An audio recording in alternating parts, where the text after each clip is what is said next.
Educational communication in theory and practice largely rests on the growth of the former larger discipline. It intended the beneficiaries and participants who comprise majority of the countries and other third world nation populations.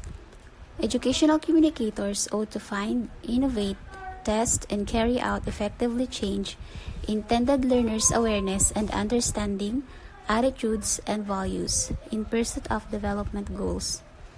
In studying educational communication approaches, researchers should look beyond message, where research in the field has tended to concentrate on mediated learning systems, including multimedia instructional systems, including science teaching by high school and college teachers. Others may include policymakers, social, economic, cultural, and political aspects of development.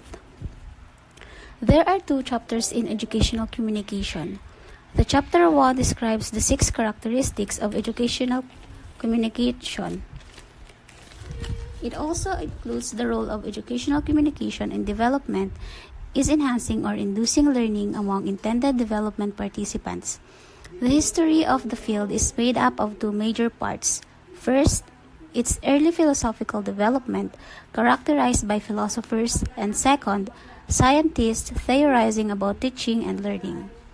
As a major field of development communication, educational communication should aim to innovate, pilot, test, refine, and assess mediated as well as non-mediated approaches in inducing and enhancing learning among disadvantaged groups, while research in message and media design should continue.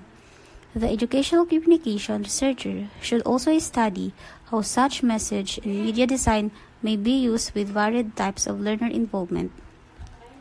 The importance of educational communication is that it will underpin professional learning of knowledge, skills, and understanding when it comes to educational communication media.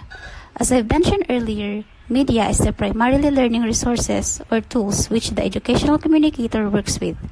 According to Rosie and Biddle in 1966, they define education as those activities wherein the learning of one or more persons is being deliberately controlled by others.